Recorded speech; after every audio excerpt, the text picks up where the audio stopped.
Father, we thank you, Lord, that your presence is here with us. Terima kasih Tuhan atas hadirat-Mu yang senantiasa bersama kami. Continue to teach us your word. Terus ajari setiap kami firman-Mu.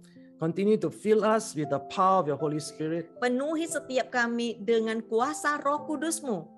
Lord, please give us more understanding Beri setiap kami pewahyuan yang lebih lagi.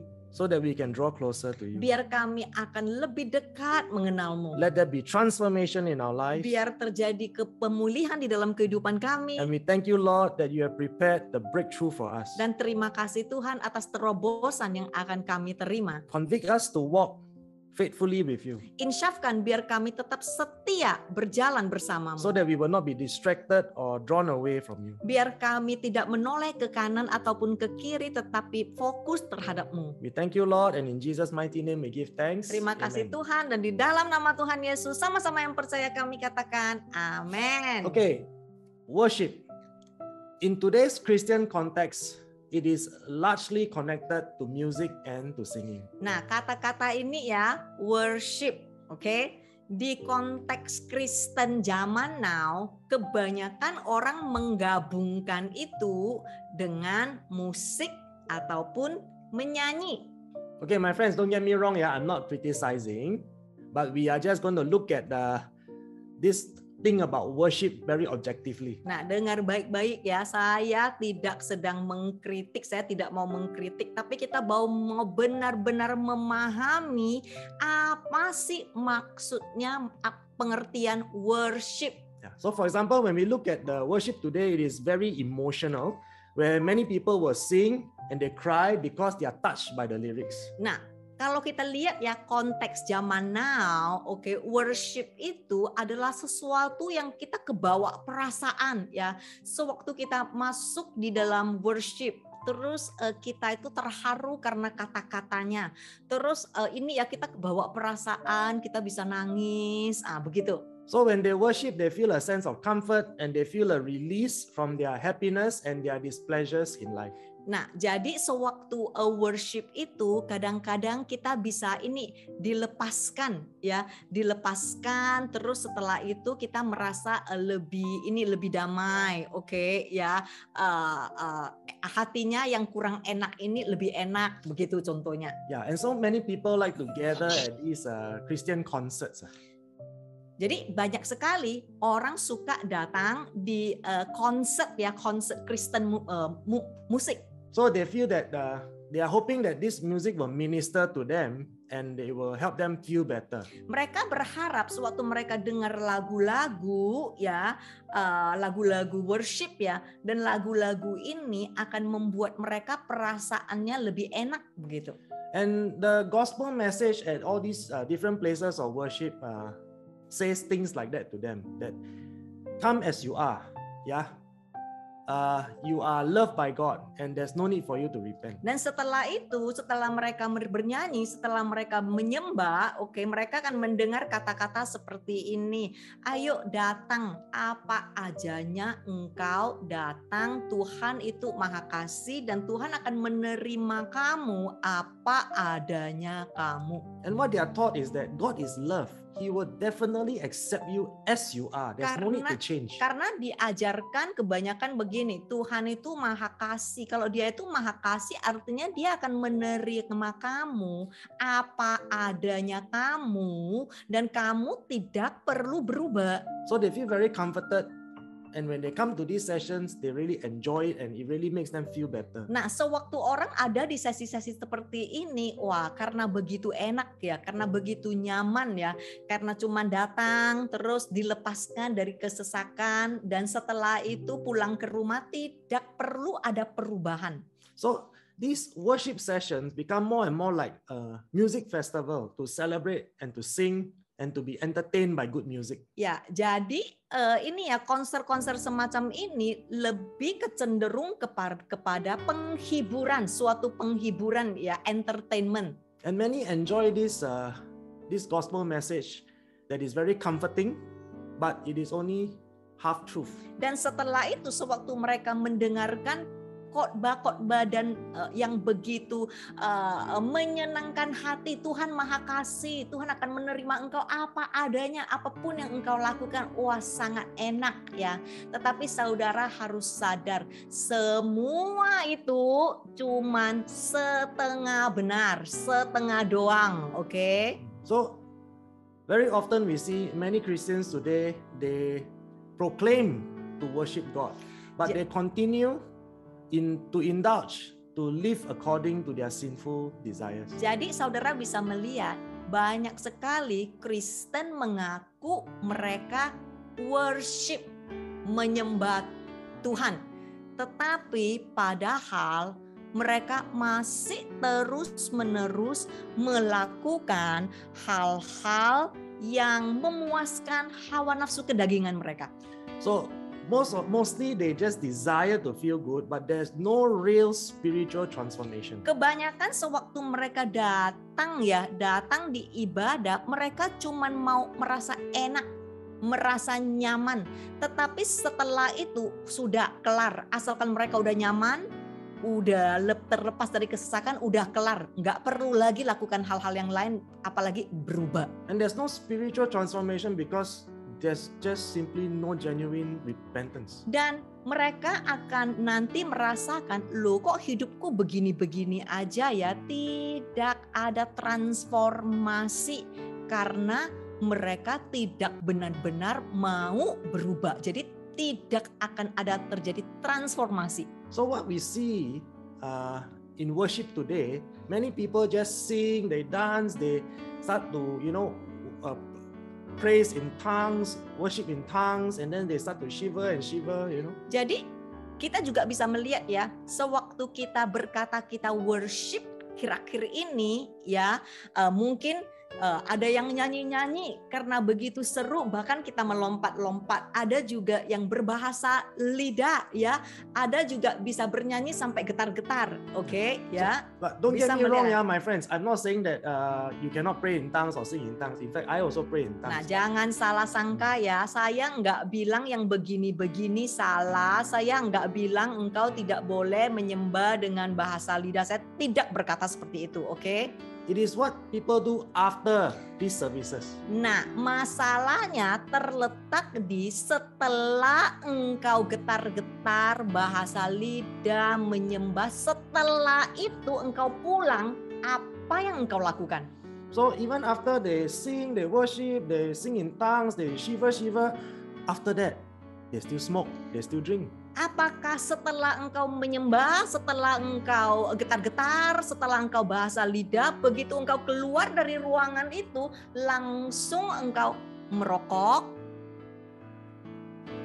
They still gamble, langsung engkau berjudi, yeah, they get drunk, langsung engkau mabuk, they continue to practice casual sex. atau langsung engkau mempraktekkan seks bebas, Many still watch pornography and they still masturbate. atau setelah itu engkau nonton pornografi, setelah itu engkau masturbasi, Yeah, week after week, they sing in tongues, they praise in tongues, they shiver, and then after that, they continue to cheat and they're greedy for money. minggu demi minggu masuk di ibadah, berkata sih menyembah ya, worship ya, tetapi setelah itu keluar dari ibadah masih menipu orang, masih serakah, Many people still getting angry, cannot control their emotions. masih marah, nggak ada penguasaan diri, They're still getting offended. masih suka tersinggung, They're still very quarrelsome masih ini suka berantem and terus always having unforgiveness in their dan heart. tidak pernah mau mengampuni. So you see, my friends, is that what we call worshiping the Lord? Lihat saudara, kita harus cari tahu ya, kayak begini namanya worship. What is genuine worship? Nah, hari ini kita mau belajar apa sih penyembah yang sejati. Today we're gonna really try to understand the biblical context of worship. Hari ini kita mau belajar sesuai konteks firman Tuhan, apa sih worship, menyembah. Okay, first portion of scripture is in Genesis 22:5. Then Abraham said to his young men, "Stay here with the donkey. I and the boy will go over there and worship and come again to you." Ayo sama-sama kita lihat Kejadian pasal 22 ayat 5. Kata Abraham kepada kedua bujangnya itu, tinggallah kamu di sini dengan keledai ini, aku beserta anak ini akan pergi ke sana, kami akan, ini bukan sembahyang ya, tapi ini kami akan menyembah, sesudah itu kami kembali kepadamu. So we want to really learn what is worship. When Abraham talks about going to worship God. Nah, kita mau belajar ya, apa sih menyembah? Sewaktu Abraham berkata, kami akan pergi menyembah. Jadi yang baca Alkitab khususnya ini bukan sembayang ya, kalau di terjemahan aslinya itu menyembah. So in Genesis 22:9-12 it says, when they came to the place of which God had told him, Abraham built the altar there and laid the wood in order and bound Isaac his son and laid him on the altar on top of the wood.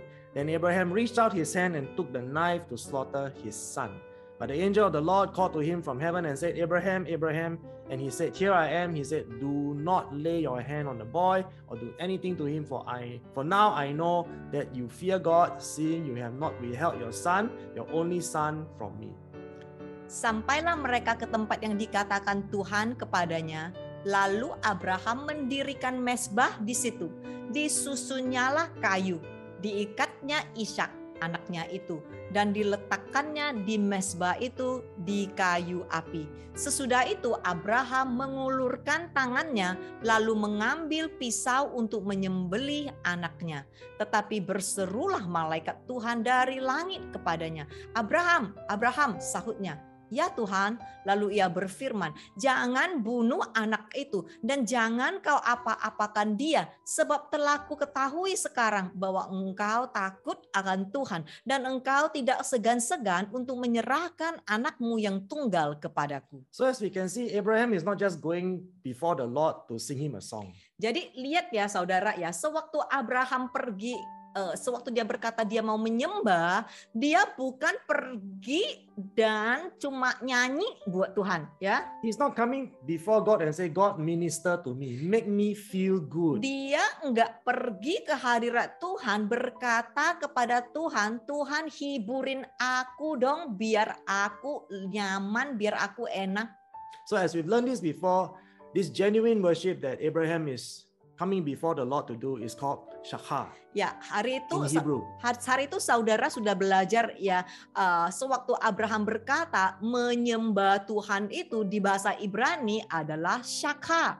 But it's more than just to come before God, to bow down or to prostrate before God in reverential awe. Nah, shachar itu terjemahannya adalah berlutut dan bertersungkur di dalam takut akan Tuhan. It's not just to recognize God is sovereign with our lips. Jadi artinya shachar itu bukan cuma sekedar mengaku Tuhan, sekedar dengan bibir kita. Now in this context, what Abraham is doing here is he is offering up the most precious thing in his life to God. Di sini apa yang dilakukan Abraham, dia mempersembahkan yang terbaik daripada dirinya kepada Tuhan. He's willing to make all the necessary sacrifices to just submit to God and surrender to God completely. Dia bersedia untuk menyerahkan semuanya dan nunduk kepada Tuhan. Now you see, Abraham's objective is to honor God and to obey God. Lihat ya saudara ya, apa yang Abraham lakukan cuma satu, nunduk kepada Tuhan dan taat kepada Tuhan. So as we can see, worship here in this context is really to sacrifice and to give everything to God. Jadi saudara bisa melihat dan belajar ya, maksud dari worship di sini bukan sekedar merasa enak, tetapi worship di sini adalah engkau bersedia memberikan yang terbaik, berkorban kepada Tuhan yang engkau puja. It's not to come before God and say, God, minister to me. I'm going through this struggle. I'm going through this pain. Bukan tentang masuk di hadirat Tuhan yang kebanyakan orang lakukan. Tuhan hibur aku, Tuhan lepaskan aku dari kesesakanku, Tuhan, begitu. Abraham is going through a crisis. Nah, Abraham sekarang ini secara konteks ini Abraham sedang melewati krisis kehidupan. He's supposed to show that he's able to make the sacrifice. Krisis kehidupan Abraham apa sih? Dia disuruh mempersembahkan anaknya satu-satunya disembahkan. He knows God is testing him. Dia tahu dia sedang mengalami ujian. He did not delay. Tetapi dia tidak menunda-nunda. And he continued to obey until the end. Dan dia terus dengan cepat taat di dalam setiap proses sampai kelar. So we learn from this context that biblical worship is not just coming before God with your keyboard, drums, and guitars. Jadi dari sini saudara bisa belajar sesuai dengan konteks firman Tuhan. Kata worship ini bukan cuma sekedar engkau bawa keyboard, engkau bawa piano, engkau bawa gitar, dan engkau setrum ini ya gedeng-gedeng gitu. It's not just about singing, and it's not just about expressing your feelings or hoping that God will minister to you emotionally. Dan worship ini juga bukan tentang bernyanyi, setelah itu engkau keluarkan unek-unekmu semua itu kepada Tuhan dan berharap engkau tukarkan dengan Tuhan akan menghiburmu. Now we look at another man in the Bible. We read from Job chapter 1 verse 1. Ayo sama-sama kita lihat lagi satu tokoh di firman Tuhan, yaitu Ayub pasal 1 ayat 1. There was a man in the land of Uz whose name was Job, and that man was blameless and upright, one who feared God and turned away from evil. Ada seorang laki-laki di tanah Uz bernama Ayub. Orang itu saleh dan jujur, ia takut akan Tuhan dan menjauhi kejahatan. So let us understand the condition carefully. Ayo kita belajar ya, kondisinya semacam apa. The Bible clearly describes Job as a blameless man. Dengar baik-baik, di firman Tuhan dikatakan Ayub itu orangnya saleh dan jujur. We know that he's not perfect and without sin. Okay? Nah, kita tahu dia tidak sempurna, bukan berarti 100% nggak pernah berdosa, bukan seperti itu. But why did God consider him blameless? Tetapi kenapa Tuhan berkata dia itu orang yang saleh dan jujur? Because as you read the context in Job, we know that he makes a very conscious effort not to indulge in sinful pleasure, or he is not having a sinful lifestyle. Jikalau engkau pelajari ini ya kitab Ayub, engkau akan pelajari Ayub ini adalah seseorang yang benar dan selalu berbuat benar, dan dia itu cenderung bertekun di dalam kebenaran dan tidak melakukan hal-hal yang tidak berkenan kepada Tuhan. So how do we know that is true? Nah, caranya kita gimana bisa konfirmasikan yang satu Because ini? as you read in the scripture text here, he says Job is upright. Nah, di sini Ayub pasal 1 ayat 1 ya, firman Tuhan berkata orang itu Ayub saleh dan jujur. His character is upright and he fears God, meaning to say he rejects all that is evil.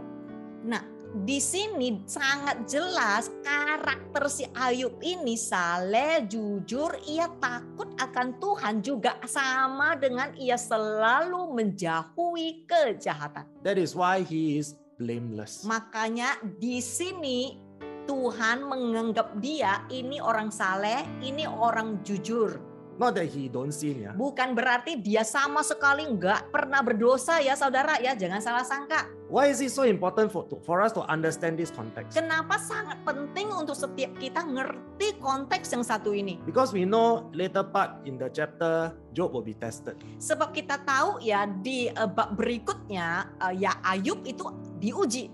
So we know that when he goes through the test, God is not punishing him. Jadi kita harus tahu ini ujian dari Tuhan ini bukan karena Tuhan mau menghukum dia. And this is how we can learn. It's not that when we go through financial crisis or when we go through family problems or even having to go through sickness, God is punishing us. Jadi dari sini kita juga harus tahu kadang-kadang kalau kita lagi kena masalah ekonomi, lagi sakit atau lagi dalam berbagai pergumulan, bukan berarti Tuhan sedang menghukummu.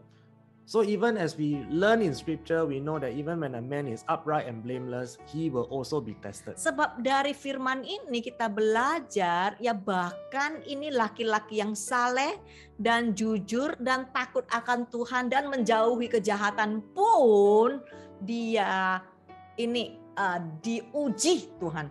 So, but also we understand that in the Bible, God also punished the sinful like in Sodom and Gomorrah, right? Tapi saudara jangan salah sangka juga ya. Kita juga belajar keseimbangannya di firman Tuhan. Tuhan juga menghakimi dan menghukum orang-orang yang salah. Artinya konsekuensi dari dosa kita. Contoh Sodom dan Gomorrah. Okay, so now let us focus on Job.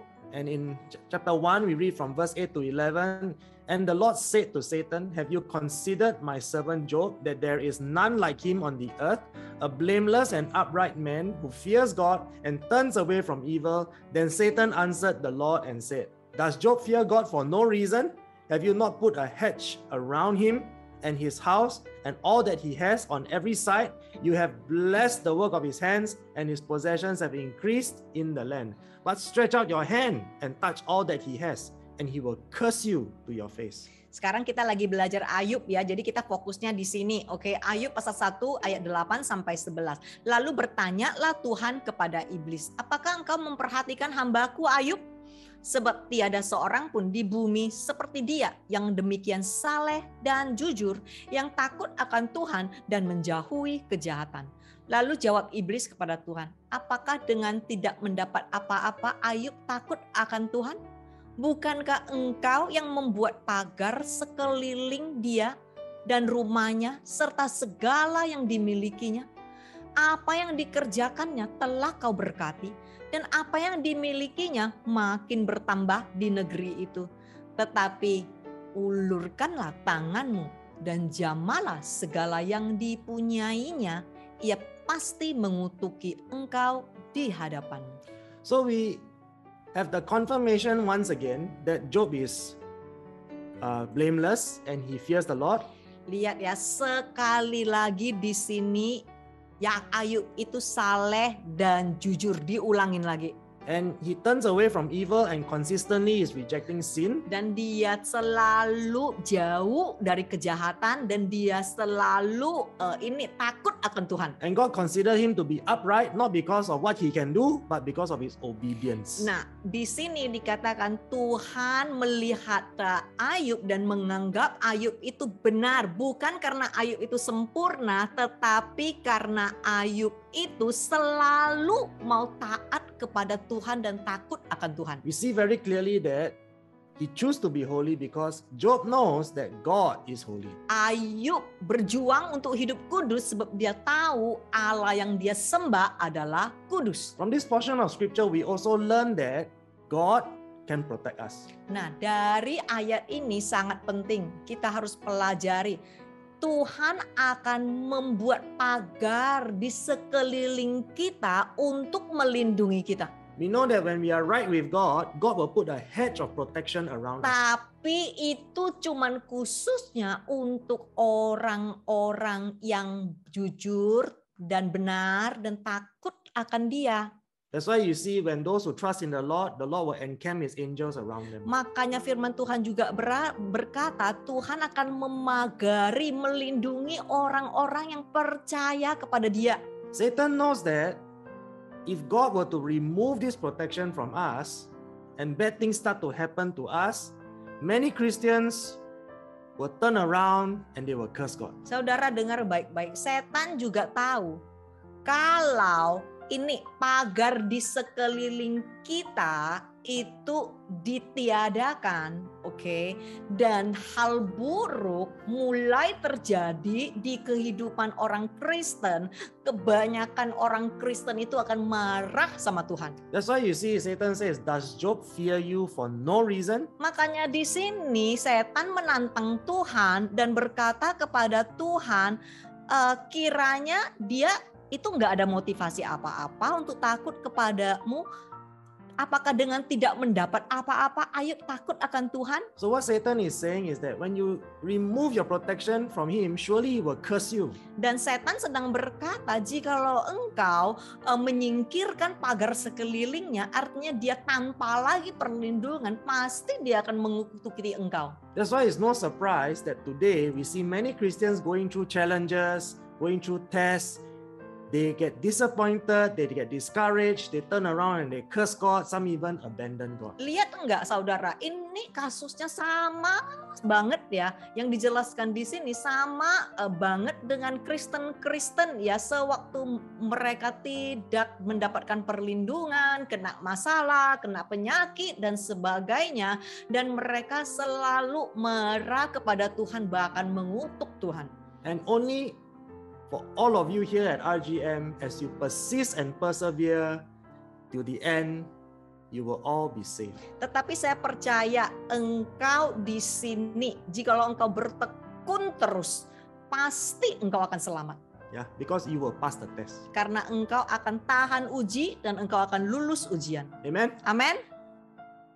So then when the test came for Job, we see in from verse 14 onwards, that we read that the Sabines, they came and they took all his oxen and killed his servants. Nah, jadi sewaktu ini kita lanjut lagi ya, sewaktu Ayub diuji ya, itu adanya di ayat 14 selanjutnya. Oke, tapi nggak ada di sini, nanti saudara bisa baca sendiri. Orang-orang Syeba juga datang mengambil semua lembu-lembunya dan membunuh ini budak-budaknya.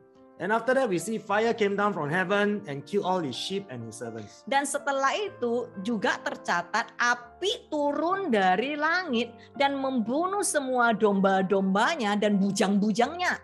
Then we see after that, the Chaldeans, they came and they took all his camels and also killed all his servants. Apalagi belum habis. Terus saudara bisa baca orang-orang Kasdim ini datang juga mencuri semua unta-untanya dan juga membunuh semua bujang-bujangnya. And as we read further, we see that there came a strong wind and blew on the house, and the house collapsed and all his children were killed. Nah, belum kelar lagi, apalagi ya, kelanjutannya adalah saudara akan membaca angin yang begitu kencang datang dan menghembus rumahnya dan rumahnya runtuh dan anak-anaknya ketimpa runtuhan dan meninggal. Dan apa yang terjadi, semua harta karunnya dan anak-anaknya dirampas dari dia dengan kesakitan. So my friends, you see from a chain of events, wave after wave of attack, you see his wealth taken from him, his children all dead.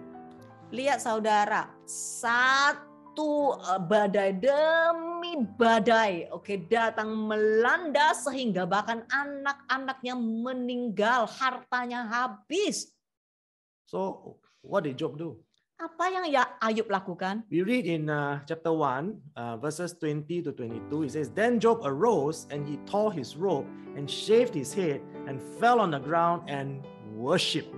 And he said, Naked I come from my mother's womb and naked shall I return. The Lord gave and the Lord has taken away. Blessed be the name of the Lord. In all this, Job did not sin or charge God with wrong. Lihat saudara, apa yang Ayub lakukan. Firman Tuhan di Ayub pasal 1 ayat 20 sampai 22. Maka berdirilah Ayub, lalu mengoyak jubahnya dan mencukur kepalanya. Kemudian sujudlah ia dan menyembah. Kata menyembah ini sama dengan yang tadi ya. Katanya, dengan telanjang aku keluar dari kandungan ibuku. Dengan telanjang juga aku akan kembali ke dalamnya. Tuhan yang memberi, Tuhan yang mengambil. Terpujilah nama Tuhan. Dalam kesemuanya itu Ayub tidak berbuat dosa, tidak menunduh Allah, berbuat yang kurang patut. So my friends, let us try to put ourselves in Job's shoes. Nah, saudara, sekarang udah saatnya ya. Coba deh taruh diri kita di dalam Ayub, contoh ya. Don't worry, you're not inviting curses unto yourself. Jangan khawatir ya, engkau bukan sedang mengundang kutuk di dalam kehidupanmu. Jangan khawatir yang gitu-gituan. We just want to try to put this into practical application. To try and imagine if we are going through this kind of testing, what will we do? Kita cuman coba aja deh. Coba aja cermin ya. Ini ya, bayangkan jikalau kita harus melewati apa yang Ayub lewatin, apa sih respon kita masing-masing? Imagine our wealth taken away. Bayangkan ya, semua harta karun hilang. All the blessings gone. Bayangkan, semua berkat hilang. And then our family, our loved ones also taken away. Bayangkan, orang yang paling kita kasihi juga hilang. Now imagine this. Bayangkan. As a Christian today, who say and declare that we love God, what will we do? Sebagai seorang Kristen yang ngaku menyembah Tuhan dan cinta sama Tuhan, coba bayangkan apa responmu? Many of us will cry for sure. Ya, kalau nangis ya udah tentu lah. Many will immediately go into depression. Banyak sekali yang akan masuk di dalam depresi. Many will find it very difficult to pray. Banyak sekali orang tidak sanggup lagi berdoa. And I don't know if anyone will be able to say praise the Lord. Dan aku nggak tahu apakah masih ada orang yang sanggup berkata terpujilah nama Tuhan. Let's be very honest, my friends. Ayo saudara, udah saatnya kita cermin, kita ngecek kerohanian kita masing-masing. We say we love God, right? Kita kan ngakunya kan kita mengasihi Tuhan kan. So look deep into our hearts right now. Ini benar-benar kita harus mengorek ya. Ini benar-benar ini diri kita sendiri itu harus dikorek ini. Are we able to say, blessed be the name of the Lord? Apakah kita masih sanggup berkata terpujilah nama Tuhan? Are we able to say, hallelujah, God has given me much and God has taken it away? Apakah kita sanggup berkata ataupun mau berkata, jikalau Tuhan memberi, ya nggak apa-apa jikalau Tuhan mengambil, dan tetaplah terpujilah namanya. Will anyone say, Lord, let your will be done. You are awesome. You are magnificent. You are wonderful. Can anyone say that? Bisakah kita di posisi seperti ini masih berkata, Tuhan, Engkau berdaulat sebab Engkau maha tahu, Engkau maha luar biasa, Engkau maha kuasa. You see, my friends, I want just to bring your attention to that one word, Job, worship. Nah, saudara, saya mau saudara semua fokus ya terhadap cuman satu kata itu, satu kata doang. Ayub worship. Ayub menyembah, satu kata itu doang.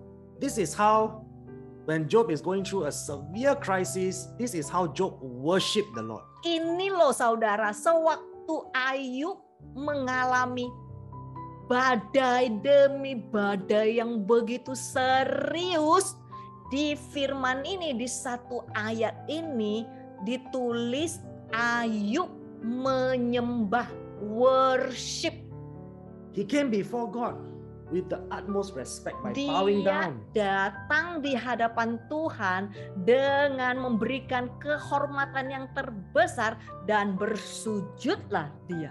And he says, naked I come, naked I will go. Dan dia berkata, dengan telanjang aku keluar dari kandungan ibuku, dan dengan telanjang juga aku akan kembali ke dalamnya. The Lord has blessed me with much, now the Lord has taken it all away. Tuhan yang memberi dan Tuhan yang mengambil. But yet I choose to say, blessed be the name of the Lord. Tetapi aku masih tetap memilih terpujilah nama Tuhan. And we know that it's clearly written in the Bible, Job did not blame God. Dan di sini sangat jelas dikatakan semuanya itu Ayub tidak berbuat dosa, bahkan dia tidak menuduh Allah berbuat yang kurang patut. He accepted his portion Dia menerima semua yang harus dia lewati. without complaining and without demanding for Tidak answers. menuntut-nuntut dan tidak menggerutu. Not once did he murmur or blame God. Tidak satu kali pun dia merasa Tuhan engkau kurang patut. So my friends, Lihat saudara, in times of crisis, how do we worship? di masa-masa krisis yang harus kita tempuhi, bagaimana kita worship? Why do we get angry with God? Kenapa sih kok masih ada yang bisa marah sama Where Tuhan? did we learn that? Di It's not in the Bible. Kita belajar dari siapa kok berani-beranian marah sama Tuhan? Instead of saying why God, why don't we say blessed be the name of the Lord? Daripada kita selalu nuntut, ya kenapa Tuhan, kenapa Tuhan? Boleh nggak kita belajar berkata, terpujilah nama Tuhan. So my friends, I just want to encourage all of you today. When you go through difficulties, challenges, and crises in your life, Saudara, saya cuma mau menguatkan setiap yang ada di sini. Sewaktu engkau melewati krisis kehidupan, tantangan kehidupan, kesukaran, let us come before our God and really worship Him. datanglah di hadirat Tuhan dan sungguh-sungguh worship Dia. Never question His sovereignty. Jangan pernah bertanya-tanya kepada kedaulatan Dia.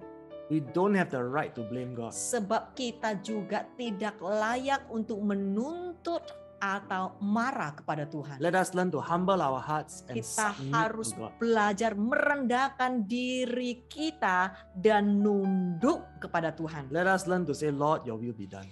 Belajarlah berkata, biarlah terjadi sesuai rancanganmu di dalam kehidupanku. Okay, now let us move to Job chapter 2, reading from verse 3 to 9. And the Lord said to Satan, have you considered my servant Job? That there is none like him on the earth, a blameless and upright man who fears God and turns away from evil. He still holds fast his integrity, although you incited me against him to destroy him without reason. Then Satan answered the Lord and said, skin for skin, all that a man has, he will give for his life. But stretch out your hand and touch his bone and his flesh, and he will curse you to your face. And the Lord said to Satan, behold, he is in your hand, only spare his life. So Satan went out from the presence of the Lord and struck Job with loathsome sores from the sole of his foot to the crown of his head. And he took a piece of broken pottery with which to scrape himself while he sat in the ashes. Then his wife said to him, do you still hold fast your integrity? Curse God and die.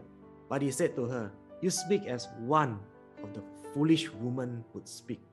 Shall we receive good from God? And shall we not receive evil? In all this, Job did not sin with his lips. Ayo sama-sama kita lihat di Ayub pasal 2 ayat 3 sampai 9. Firman Tuhan kepada iblis, apakah engkau memperhatikan hambaku Ayub? Sebab tiada seorang pun di bumi seperti dia yang demikian saleh dan jujur, yang takut akan Allah dan menjauhi kejahatan. Ia tetap tekun dalam kesalehannya meskipun engkau telah membujuk aku melawan dia untuk mencelakakannya tanpa alasan. Lalu jawab iblis kepada Tuhan, kulit ganti kulit. Orang akan memberikan segala yang dipunyainya ganti nyawanya. Tetapi ulurkanlah tanganmu dan jamalah tulang dan dagingnya. Ia pasti mengutuki engkau di hadapanmu. Maka firman Tuhan kepada iblis, nah ia dalam kuasamu, hanya jangan sentuh nyawanya.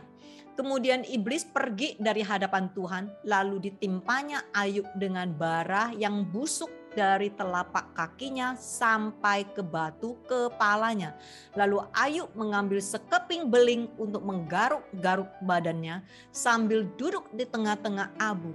Maka berkatalah istrinya kepadanya, masih bertekunkah engkau dalam kesalehanmu?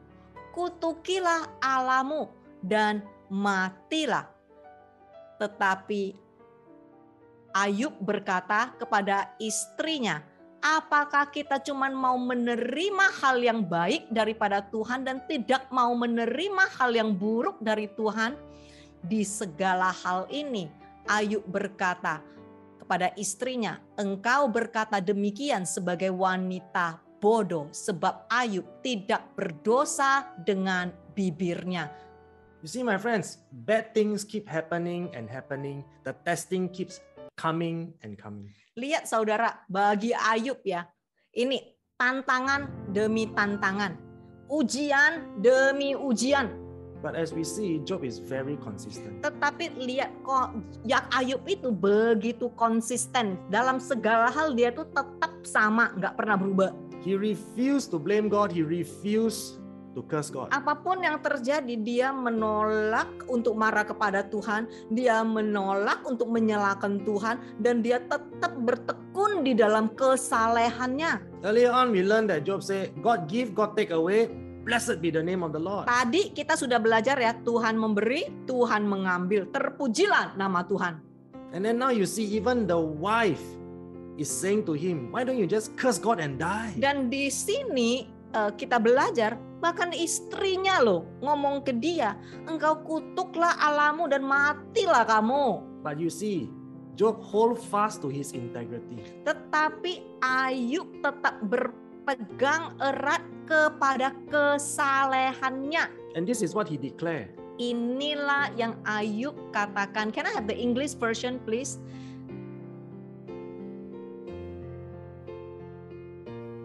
He says, shall we receive the good from God and shall we not receive the evil? Di sini di ayat 10, maaf tadi yang dibahas nggak ada ayat 10 ya. Di sini dikatakan, apakah kita cuma mau menerima yang enak, yang bagus dari Tuhan? Jadi kalau yang nggak enak, yang nggak bagus kita nggak mau terima?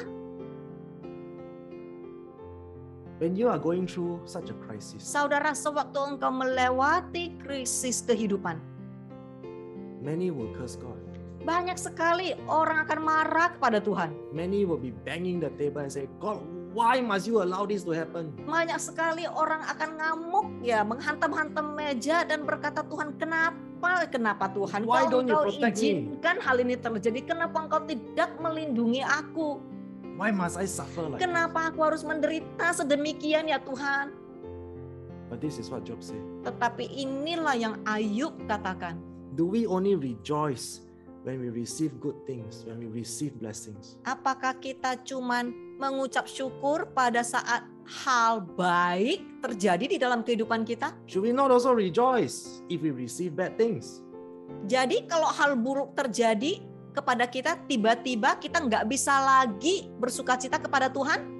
You see, my friends, the heart of a true worshiper is to give thanks in every situation, whether good or bad. Lihat saudara, hati seorang penyembah sejati adalah yang bisa dan yang sanggup senantiasa mengucap syukur kepada Tuhan di situasi baik ataupun di situasi buruk. But especially during the bad times, the times of severe testing, the times where we are going through so much pain, through the trials and the tribulations in life, are we able to say, blessed be the name of the Lord? Nah, terutama kita bisa tahu apakah kita itu penyembah sejati adalah pada saat kita mengalami masa-masa kesulitan, masa-masa kita diuji.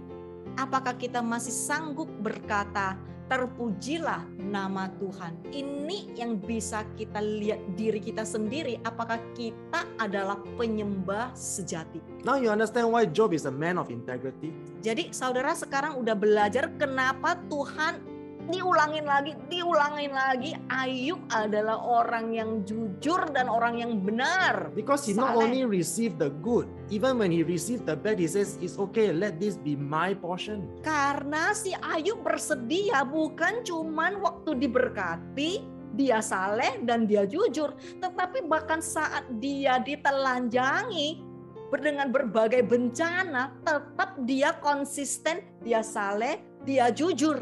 Even in scripture, we see God affirming Job's character and says Job still holds fast his integrity. Dan diulangin lagi Tuhan sendiri yang menyatakan karakter Ayub adalah bertekun di dalam takut akan Tuhan sebab dia berpegang erat kepada kesalehannya. It is not something that Job did. It's not that he sinned against God. He did something wrong. He's an upright man. He's blameless. Saudara bisa lihat ya, ini terjadi di dalam kehidupan Ayub bukan karena Ayub itu penuh dosa loh. Dia itu jujur, dia itu saleh. So even as he's walking in the path of holiness, he's obedient to God, he's doing everything that is pleasing to God, still he is not spared and he's tested severely. Jadi lihat ya saudara ya, bahkan pada saat dia benar, dia saleh, dia bertekun, dia takut akan Tuhan, dia tetap tidak luput dari ujian. And he continued to give thanks to God.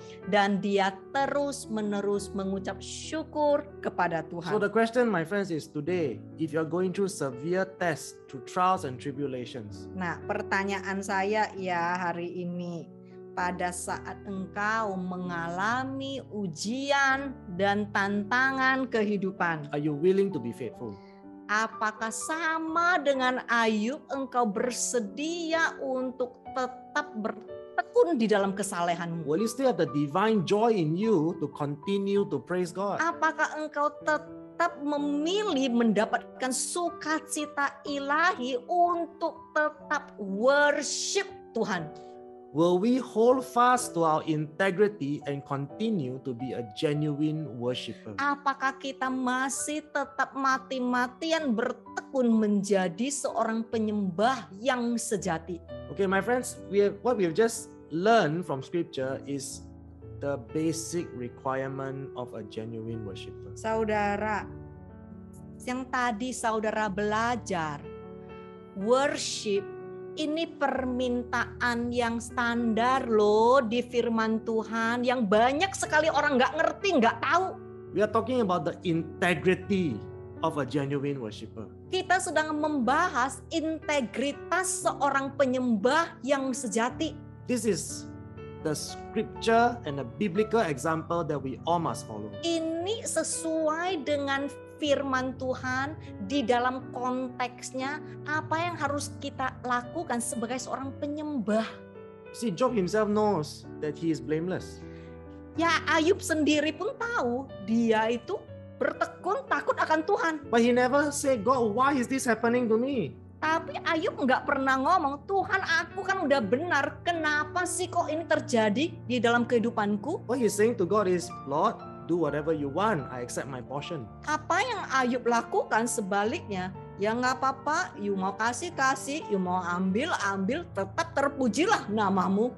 That is the character and the integrity of a genuine worshiper. Itulah karakter dan integritas seorang penyembah yang sejati. It's not about whether the song has ministered to you. Bukan tentang lagu ini enak ya, kalau aku denger itu kayaknya aku udah pelepasan loh. Amen? Amin. I know singing songs is good. I like it too.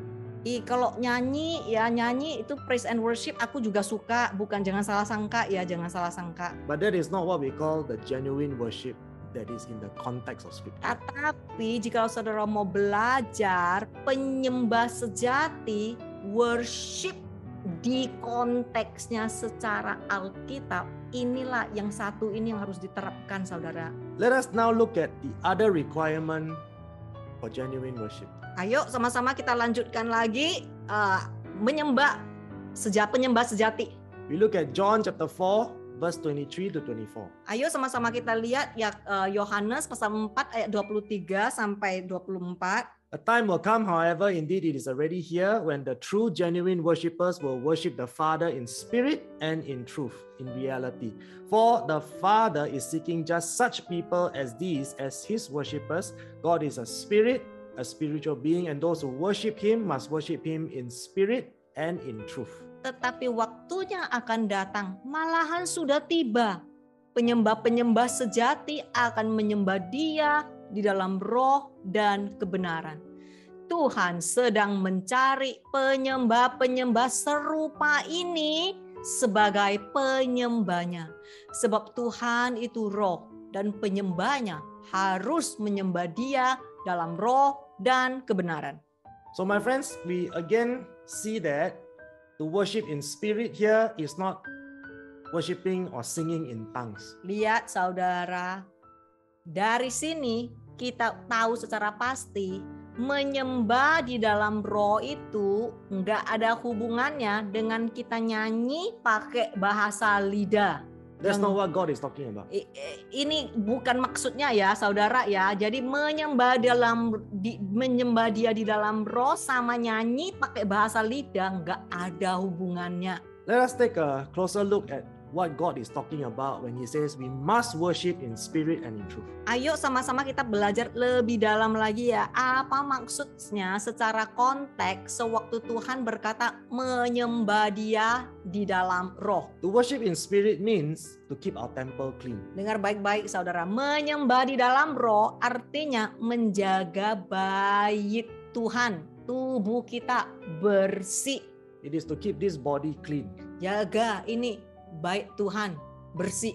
We read in Psalms 29 verse 2, it says, give to the Lord the glory due to His name.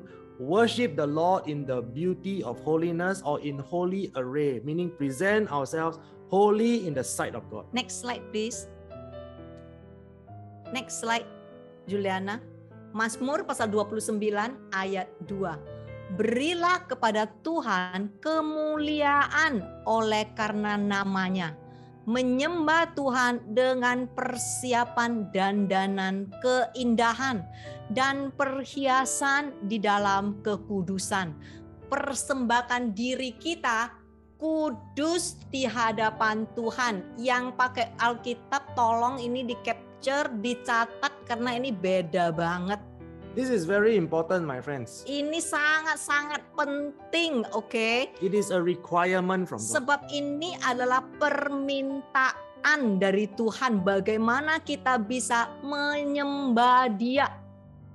God never say when you worship me, you must speak in tongues. Nah, Tuhan nggak pernah ngomong kalau engkau ini ya menyembah di dalam roh itu engkau harus menyembah ditambahin bahasa lidah, nggak pernah ngomong. You can pray in tongue and sing in tongue. It's allowed, okay? I'm not saying it's wrong, but it is not a requirement. Nah, engkau bisa menyembah, engkau bisa berbahasa roh, nggak ada salahnya ya. Aku nggak ngomong itu salah ya, tetapi itu tidak harus gitu, enggak. Now this is the requirement. He says you must worship the Lord in the beauty of holiness. Yang diharuskan adalah yang satu ini di Mazmur pasal 29 ayat 2. Berilah kepada Tuhan kemuliaan oleh karena namanya.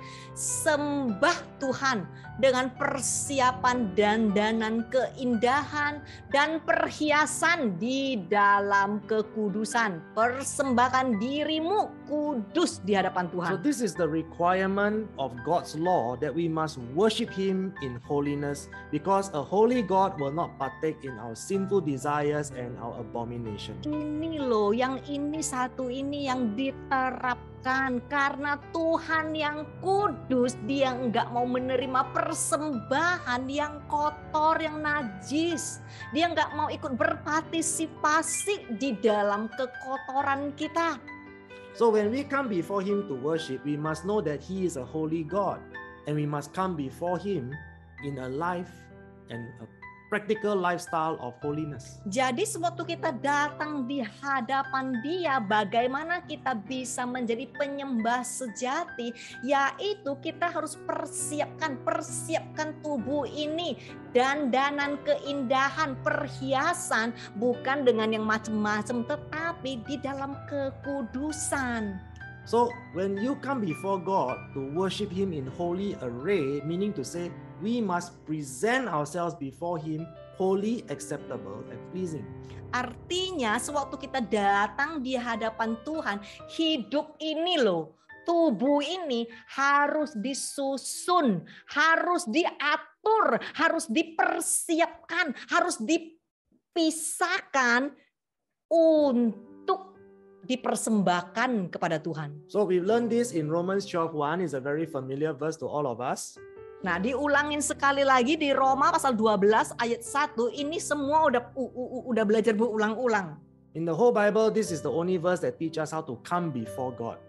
Nah, di seluruh Alkitab ini satu-satunya ayat yang mengajarkan kita gimana kita bisa datang di hadapan Tuhan menyembah di dalam roh. This is the definition, or rather the scripture and biblical definition of worship in the spirit. Ini satu-satunya kita diajarkan bagaimana kita bisa menyembah, worship in spirit, menyembah di dalam roh. Bagi yang baca Alkitab ini tolong dicatat, di capture, karena enggak ada di Alkitabmu, terjemahannya beda, oke? It says, I appeal to you therefore, brethren, and beg of you in view of all the mercies of God to make a decisive dedication of your bodies, presenting all of your members and faculties as a living sacrifice, holy, devoted, consecrated, and well-pleasing to God, which is your reasonable, rational, intelligent service and your spiritual worship. Saudara-saudara, aku mohon kepadamu,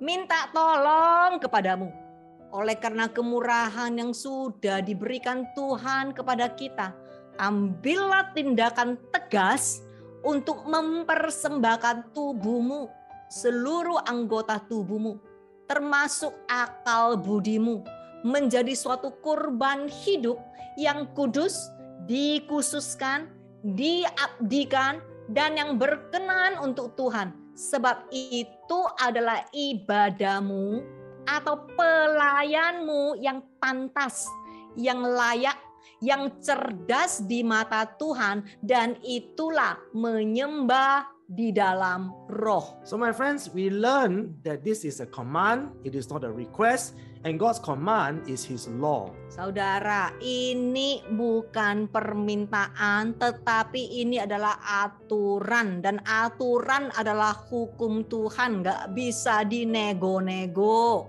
Our body belongs to God, and we are commanded to consecrate, to set apart, and to sanctify, which is purify every part of our body in order to glorify Him in spiritual worship. Tubuh kita ini milik Tuhan. Kita disuruh untuk memisahkan, untuk menguduskan seluruh bagian dari tubuh kita, termasuk akal budi, untuk dipersembahkan kepada Tuhan. Itulah menyembah yang layak.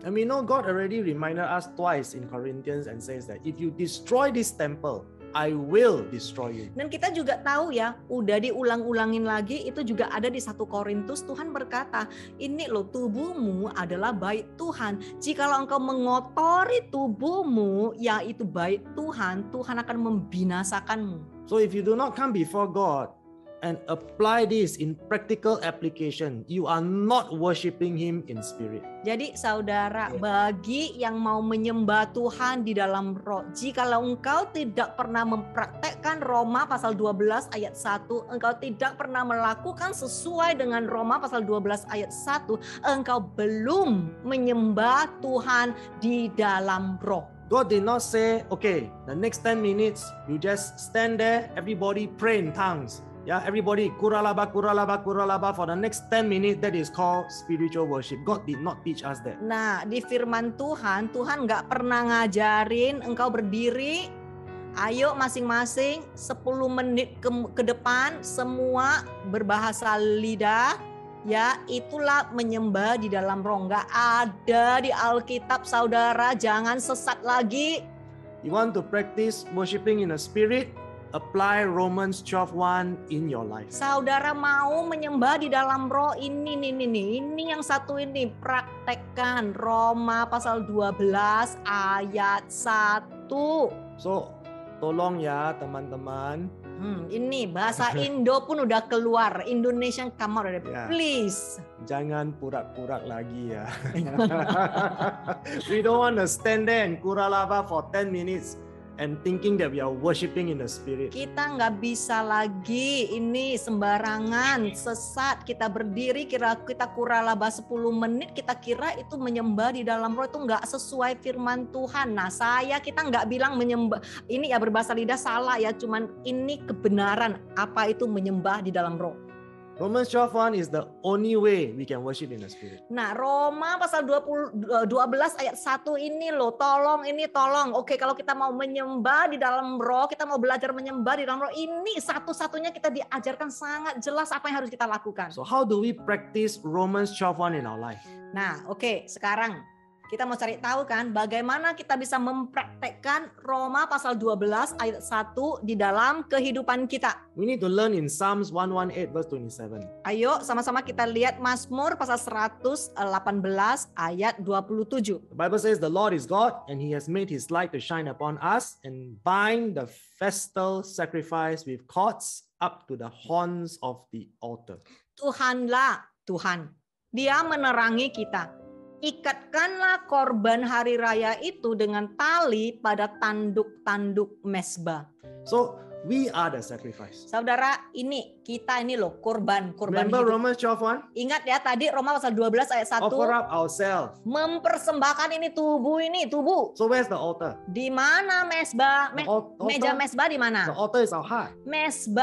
Meja mezbah ini adalah hati kita. So we must be consistent in our daily pursuit of holiness. Nah, artinya secara konsisten sama seperti Ayub tadi ya, setiap hari kita harus bertekun hidup benar, hidup kudus. What it means to bind ourselves to the horns of the altar. Apa sih artinya mengikat korban itu di tanduk-tanduk mezbah? Apa sih artinya? It means to deaden our flesh. Artinya ini matikan kedaginganmu It's to tiap die hari. to ourselves. Matikan kedaginganmu. Die to your pride. Die to your Matikan anger. kesombonganmu, matikan kemarahanmu, Die to your emosimu, matikan hawa nafsumu. We need to bind our carnal desire Ikat itu semua hawa-hawa nafsumu, kedaginganmu at the horns of the altar. pada tanduk-tanduk mezbah. So we will not continue to indulge in our sinful pleasures. Supaya kita tidak lagi selalu cenderungnya lari kepada dosa-dosa dan kemauan kita sesuai hawa nafsu My kita. friends, please do not build a physical altar at home. Saudara, tolong ya, karena saya tahu banyak yang dipraktekkan di Indonesia semacam ini ya. You nggak perlu bangunin meja altar, oke? Nggak perlu. God never tell you to set up a physical altar. Tuhan nggak pernah nyuruh kita ini loh khusus buat satu tempat taruh meja dan taruh pajangan itu dan dinamakan meja altar. God never tell you to put an altar there with figurines or statues of biblical character from the Bible and a man on a cross put there and then kneel and worship there and light candles. God never told you to do that. Tuhan juga nggak pernah nyuruh kita buat satu meja taruh gambar Yesus atau taruh lilin atau taruh Alkitab atau taruh kalung atau apa. Nggak pernah disuruh kita lakukan seperti ini. God always want us never to bow our knee to any statue that looks like, that resembles human or animal, and never ever practice pagan worship. Tuhan selalu mengingatkan dan mengingatkan lagi, jangan pernah menyembah berhala, jangan pernah menyembah patung-patung, sebab semua itu sama dengan paganisme, oke? Menyembah berhala. So we know that we can never be perfect. Saudara, dengar baik-baik. Kita tahu kita nggak mungkin sempurna. But nevertheless, my friends, we are instructed and we are tasked daily to reject sin and to crucify our flesh. Nah, saudara dengar baik-baik ya. Kita nggak mungkin bisa sempurna. Tetapi itu tidak bisa dijadikan alasan untuk kita tidak bertekun, kita tidak berjuang untuk mematikan dan menolak dosa.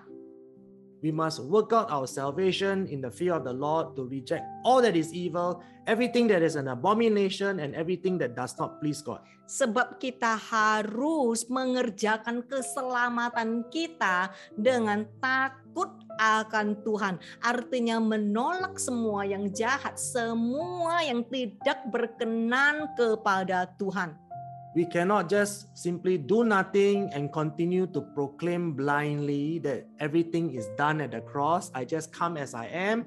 Jesus will accept me for who I am. That is not true. kita nggak bisa semua tidak melakukan, artinya tidak berjuang untuk hidup benar, cuma mikir doang, Tuhan Yesus kan udah mati buat aku, semuanya udah kelar, aku tidak perlu lagi bertekun, nggak bisa saudara. We must worship in the Spirit. Kita harus menyembah di dalam roh, And that is to come before God in holiness. yaitu masuk di hadiratnya dengan mempersembahkan kehidupanmu yang kudus. Okay, so very quickly now we talk about worshiping in truth. Ayo sama-sama kita lihat bagaimana kita bisa menyembah di dalam kebenaran. Tadi kan menyembah di dalam roh ya, sekarang menyembah di dalam kebenaran. John 14:16, the Bible says, Jesus said to him, I am the only way, the truth, and the life.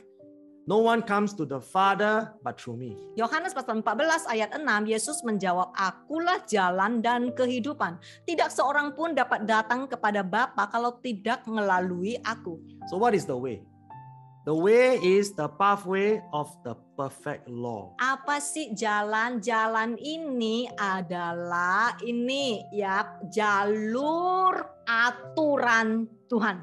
The truth is the word, the laws, and the commands of Adonai or Yahweh. Apa sih kebenaran? Kebenarannya adalah firman, adalah hukumnya, adalah perintah dari Adonai. So what is the life? The life is those who abide and obey will have eternal life, salvation in Apa sih Christ. kehidupan? Sangat sederhana. Bagi siapa yang melekat kepadanya, yang taat kepadanya akan mendapatkan keselamatan yang kekal di dalam Kristus. So Jesus says no one can come to God unless they worship Him in spirit and in truth. Ya, Yesus berkata tidak ada seorang pun yang dapat datang kepadanya kecuali mereka menyembah Dia di dalam roh dan kebenaran. So He says here, the truth is the laws and the commands of God.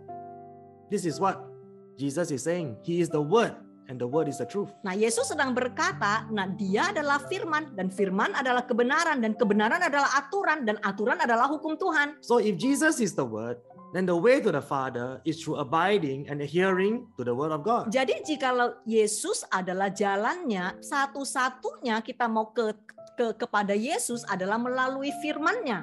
So you see my friends, quoting scripture is useless. Lihat saudara, nggak ada gunanya kalau kita cuman tahu kutip-kutip firman.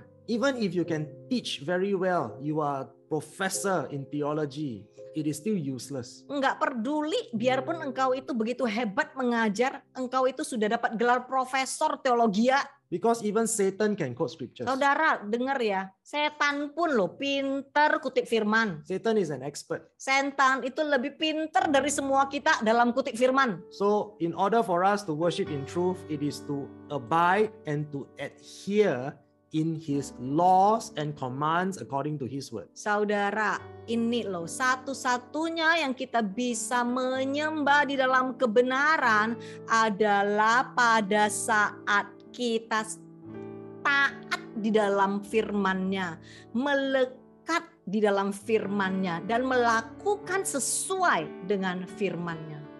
Obedience is everything, my friends. Ketaatan itu adalah segala-galanya. No point to quote scripture, but you don't even practice it. Nggak ada gunanya, cuman tahu kutip firman, tetapi praktek aja nggak pernah.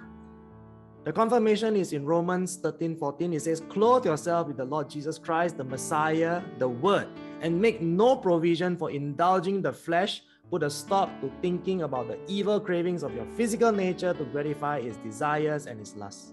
Roma pasal 13 ayat 14, kenakanlah jubah Tuhan Yesus Kristus penyelamat atau firman Tuhan, dan janganlah menuruti tabiat manusia yang berdosa untuk memuaskan hawa nafsu dan kedagingan. So how do we put on Christ? Very simple. Caranya gimana kita mengenakan jubah Kristus? Di sini dikatakan, nah kenakanlah jubah Kristus kan. Please don't buy a t-shirt that says Jesus Christ, okay? Tolong ya, jangan nanti habis ini pergi beli kaos atau beli jaket. Yesus adalah Kristus dikenakan, dipakai gitu. Bukan begitu. To put on Christ is to practice, to obey, and to adhere to the word of God. Kenakan jubah Kristus artinya mempraktekkan firman Tuhan, taat kepada Tuhan. It is the daily application of God's word in our life and is the consistent pursuit of biblical holiness. Ini adalah sesuatu yang harus kita praktekkan, lakukan setiap hari, bertekun di dalam kesalehan. And how else do we worship in truth? Caranya bagaimana? Berikutnya kita bisa menyembah di dalam kebenaran. Ini yang terakhir. Romans 12 says, and do not be conformed to this world any longer with its superficial values and customs, but be transformed and progressively changed as you mature spiritually by the renewing of your mind, focusing on godly values and ethical attitudes, so that you may prove for yourself that what the will of God is, that which is good and acceptable and perfect in His plan and purpose for you. Roma pasal 12 ayat 2, janganlah kamu menjadi serupa dengan dunia ini, dengan kebiasaan yang dangkal dan tidak benar. Tetapi berubahlah, terus-menerus memperbaharui pikiranmu menjadi dewasa secara rohani. Fokus kepada hidup yang saleh dan kelakuan yang layak, sehingga kamu dapat membedakan manakah kehendak Tuhan, apa yang baik, yang berkenan kepada Tuhan, dan yang sempurna sesuai dengan rancangan dan tujuannya bagimu. So my friends, you must really understand that to worship in spirit and in truth, there must be a genuine repentance. Lihat saudara, untuk kita sanggup menyembah di dalam roh dan kebenaran, kita harus punya sikap yang mau bertobat atas kesalahan kita. There must be a real obedience and a practical application of God's word in our life. Harus kita benar-benar mau taat menjadi pelaku firman Tuhan. So to worship in spirit and in truth, in short, is to reflect the character of Christ. Menyembah di dalam roh dan kebenaran secara singkat adalah biar kehidupanmu merefleksi karakter Kristus. So here's the key point, my friends. Because we have the power of the Holy Spirit in us, all who are genuine worshippers will repent from our sins and from our sinful lifestyle. Ini kunci kemenangan saudara. Engkau tidak ditinggalkan sendirian. Engkau punya kuasa Roh Kudus di dalammu yang akan memampukanmu asalkan engkau mau menjadi penyembah sejati. Engkau akan sanggup oleh karena kuasa Roh Kudus untuk menuntun kepadamu bertobat kepada tabiat dosamu. We must be renewed and we must be transformed in our spirit. Agar engkau bisa sesungguhnya lahir baru, diperbaharui, terjadi perubahan di dalam kehidupanmu. There must be a real desire to stay on the narrow path in order for us to effectively worship in spirit and in Untuk truth. menyembah di dalam roh dan kebenaran, kita harus benar-benar ada suatu niat dan kemauan untuk mau jalan di jalan yang sesak. So many who choose the broad path of worship, which is the worship of the world, they will only crave to fulfill their sinful desires. Banyak sekali orang akan memilih jalan-jalan yang lebar, ya. Itu adalah menyembah dunia. Oke, di situ mereka bisa memuaskan semua hawa nafsu kedagingan yang mereka inginkan. So my friends, genuine worship happens when we focus, when we crave to only please God. Saudara, jikalau engkau mau menjadi penyembah sejati, itu bisa terjadi pada saat engkau haus dan lapar akan kebenaran Tuhan. Just like Abraham and Job, they continue to be faithful and they continue to focus to only please God. Sama seperti Abraham, sama seperti Ayub, yang mereka fokuskan adalah hidup berkenan kepada Tuhan. So my friends, today, are you willing to make the paradigm shift? Saudara, hari ini bisakah engkau merubah paradigma pemikiranmu tentang penyembah sejati? Are you willing to say, Lord, no matter what happens, I will accept my portion? Apakah engkau mau berkata, Tuhan, ini aku mau menerima bagianku, aku mau menjadi penyembah sejati? Are you willing to humble your heart and completely submit to God and live a life that is directed by God for you? Apakah engkau mau menjadi penyembah sejati dan berkata, Tuhan, biarlah kehidupan ini sesuai dengan apa yang engkau mau. Engkau bisa pakai sesuka hatimu. So my friends, today make a decisive decision to Engkau be a genuine worshiper. harus memilih dengan tegas hari ini. Apakah engkau mau menjadi penyembah sejati? Shall we pray? Ayo sama-sama kita Father, berdoa. we thank you for your precious word. Terima kasih Tuhan atas firman-Mu yang begitu berharga. Thank you, Lord, that you continue to empower us by the power of your Holy Spirit. Terima kasih Tuhan terus memampukan setiap kami karena Roh Kudus-Mu. Continue to lead us, to guide us, and bring conviction in our hearts today. Teruslah tuntun kami ya Tuhan dan insyafkan hati kami ya Tuhan. Father, we want to be genuine worshippers. Setiap kami mau bangkit menjadi penyembah sejati ya Tuhan. We don't want to just come before you to sing songs and pray in tongues. Kami nggak mau cuma datang di hadirat-Mu, cuma sekedar nyanyi, cuma sekedar bahasa roh, cuma sekedar main musik Tuhan. We want to worship you like Abraham and Job. Tetapi kami mau menyembah-Mu, mau worship Engkau sama seperti Abraham, sama seperti Ayub. We want to worship you in spirit and in truth. Kami mau menjadi penyembah-penyembah yang sedang Engkau cari, yaitu menyembah di dalam roh dan kebenaran. So Jesus, we thank you for this conviction in our hearts Terima today. kasih Tuhan, insyafkan hati kami. Let there be a genuine transformation. Biar terjadi perubahan yang sejati ya Tuhan. Let us draw closer to you. Biar kami lebih dekat lagi dengan Engkau. We love you, Jesus. Kami mengasihi-Mu ya Tuhan. Let our life show our love for Dan you. biarlah hidup kami menjadi suatu bukti atas kasih kami terhadap In your precious name, we give you thanks. Dan di dalam nama Tuhan Yesus, sama-sama yang percaya kami All of God's katakan, people say, Amen. Amin.